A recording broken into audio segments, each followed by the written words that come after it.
मोहतरम भाई और दोस्तों और प्यारे तलबा, आज का ये दिन कौमी त्यौहार के तौर पर मनाया जाता है। हिंदुस्तान के लिए दो दिन 15 अगस्त और 26 जनवरी कौमी त्यौहार के तौर पर या कौमी दिनों के तौर पर मनाए जाते हैं। और ये दो दिन, ये तारीखें जो दो तारीखें मिली है हिंदुस्तान को, ये यूँ ही नहीं मिली, बल्कि इनके पीछे तकरीबन 250 साल की मुसलमानों की जद्दोजहद, मुसलमानों की कुर्बानियाँ रही, तब जाकर ये दो दिन मुसलमानों को नसीब हुए। आज हम सब जानते हैं कि 15 अगस्त को लोग आज़ादी कहते हैं और 26 जनवरी को हमारे देश में संविधान एवं कानून बना था, इसलिए मनाते हैं। लेकिन असल मकसद जो है इन दोनों दिनों का, उससे हम सब ना वाकिफ हैं। आप किसी भी बच्चे से, स्कूल का हो, मदरसे का हो, कोई भी आदमी, किसी से भी अगर पूछा जाए कि 26 जनवरी क्यों मनाया जाता है, वो एक जवाब देगा कि इस दिन हमारे देश में कानून नाफिज किया गया और कानून लागू किया गया। 15 अगस्त क्यों मनाया जाता है, वो यही जवाब देगा, इस दिन हमारा देश अंग्रेजों की गुलामी से आज़ाद हुआ। लेकिन असल मकसद क्या था, इस दिन का असल मकसद क्या था? क्या ये दो भाइयों की लड़ाई थी जिसको महात्मा गांधी और नेहरू ने आकर सुलह करा दी और खत्म हो गई और हो गई आज़ादी? क्या ये एक कश्ती में सवार चंद मुसाफिर थे कि जिनकी कश्ती डूब रही थी और कुछ मुजाहिदीन ने आकर वो कश्ती बचा ली और हो गई आज़ादी? नहीं, इसके पीछे मुसलमानों की और पूरे वतन के बाशिंदों की 250 साल तक जद्दोजहद और 250 साल तक कोशिशें चलती रही अंग्रेजों के खिलाफ, जिसके नतीजे में मुसलमानों ने अपनी जानें गंवा दी, मुसलमानों ने अपनी बीवी बच्चों को यतीम कर दिया, बीवियों को बेवा कर दिया, अपने साजो सामान, मकान, जायदाद सब कुर्बान कर दिए इस देश के खातिर। और दूसरी कौमों ने भी सब कुछ कुर्बान कर दिया। मेरे भाइयों, ये जो आज़ादी नसीब हुई है, ये 1756 से लेकर शुरुआत हुई इस तारीख की। अंग्रेज जब यहाँ हिंदुस्तान आए और आने के बाद उन्होंने यहाँ गदर मचाया और अपनी नापाक साजिशें की, उस वक्त से नवाब सिराजुद्दौला 1756 में जो बादशाह थे, उन्होंने उनका मुकाबला किया।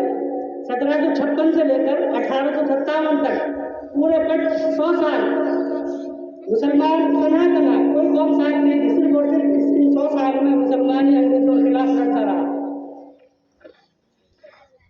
उसके बाद नवाब सिराजुद्दौला का दौर खत्म होने के बाद इनका मुकाबला टीपू सुल्तान ने किया।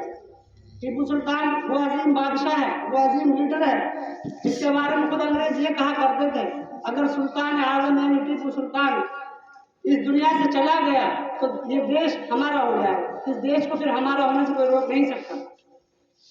लेकिन कुछ अपने ही गद्दारों ने, जनूबी हिंद के कुछ अपने ही अमीर और वजीरों ने अंग्रेजों की चापलूसी की और उस चापलूसी के नतीजे में टीपू सुल्तान को नागरपट्टनम में शहीद करा दिया गया। उसके बाद अंग्रेज खुले हो गए और उन्होंने कहा आज से देश हमारा है। टीपू सुल्तान के बाद कोई भी ताकत ऐसी नहीं थी हिंदुस्तान के अंदर जो अंग्रेजों का मुकाबला कर सके।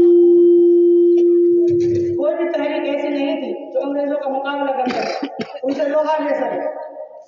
लेकिन फिर भी मुसलमानों के शेर, उलमा की शान, शाह वलीउल्लाह मुहद्दिस दहलवी के बेटे शाह अब्दुल अजीज ने उस वक्त भी जब चारों तरफ से अंग्रेजों का कहर बढ़ता था हिंदुस्तान के ऊपर, उस वक्त शाह अब्दुल अजीज ने उनके खिलाफ फतवा जारी किया और अगर बगावत मुसलमानों ने उठाया और कहा अगर देश को बचाना है तो इनसे मुकाबला करना होगा, वरना ये हमारे देश की जड़ों को दीमक की तरह खा जाएंगे और हमारा देश खोखला और बर्बाद हो जाएगा।